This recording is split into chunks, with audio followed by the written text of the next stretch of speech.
Shalom, selamat pagi. Pagi ini kita sudah memasuki hari yang ke-342 di tahun yang 2021. Sungguh luar biasa penyertaan Tuhan dalam kehidupan kita sehari-hari. Sebelum kita melakukan aktivitas kita pada pagi hari ini, terlebih dahulu kita akan merenungkan akan firman Tuhan. Bacaan Alkitab bersama kita sudah sampai pada kitab Kisah Para Rasul pasal 6 sampai dengan pasal yang ke-8. Adapun renungan pada pagi hari ini terambil dari Kisah Para Rasul pasal 6 ayat 1 sampai 7 dengan judul renungan Melayani dengan Sepenuh Hati. Kisah Para Rasul pasal 6 ayat 1 sampai 7 ini menceritakan mengenai pertumbuhan jemaat mula-mula yang sedemikian pesatnya. Pasti hal ini mendatangkan sukacita karena banyak orang yang merespon positif terhadap pemberitaan firman Tuhan dan menjadi percaya.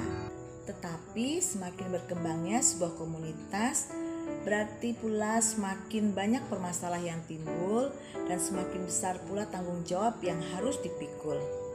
Masalah timbul dikatakan pada Kisah Para Rasul pasal 6 ayat 1 bahwa pada masa itu, ketika jumlah murid semakin bertambah, timbullah sungut-sungut di antara orang-orang Yahudi yang berbahasa Yunani terhadap orang-orang Ibrani, karena pembagian kepada janda-janda mereka diabaikan dalam pelayanan sehari-hari.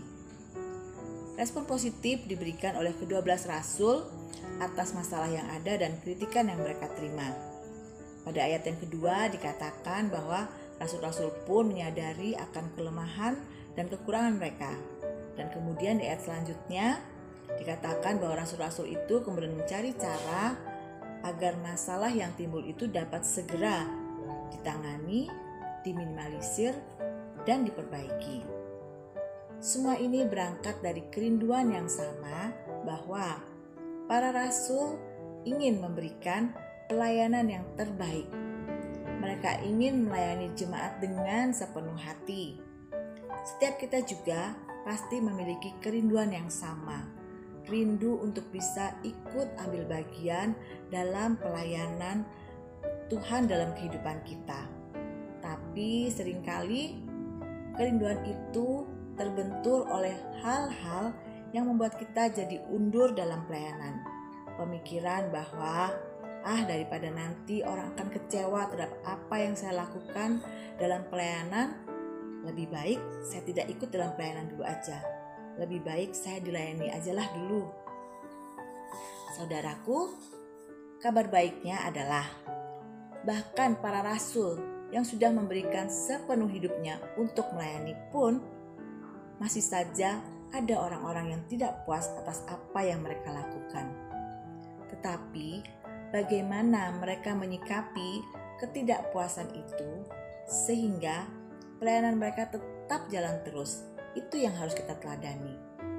Bukan berhenti karena masalah yang ada atau kritikan yang mereka terima, melainkan mencari solusi agar masalah yang timbul tidak lagi menjadi masalah. Nah, sudahkah kita terlibat dalam pelayanan pekerjaan Tuhan? Atau kita hanya menjadi penonton yang duduk manis saja di gereja?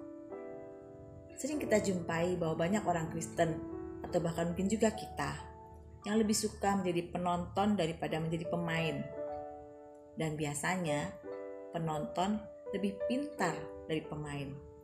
Mereka lebih suka banyak berkomentar, banyak mengkritik dan membicarakan kelemahan dari para pelayan Tuhan. Rasul Paulus mengingatkan dari Galatia pasal 6 ayat 4 bahwa baiklah tiap-tiap orang menguji pekerjaannya sendiri, maka ia boleh bermegah, melihat keadaannya sendiri dan bukan melihat keadaan orang lain. Tema gereja kita untuk tahun yang akan datang, tahun 2022 adalah bergandeng tangan mencari jiwa yang terhilang. Marilah kita, para rasul zaman now, kita boleh bergandeng tangan bersama, bekerja bersama, mencari jiwa yang terhilang. Bukan saatnya lagi kita menjadi penonton dan komentator dalam pelayanan di gereja. Amin. Kiranya renungan pada pagi hari ini boleh menjadi berkat bagi kita semua. Tetap semangat, tetap sehat, tetap jalankan protokol kesehatan. Tuhan Yesus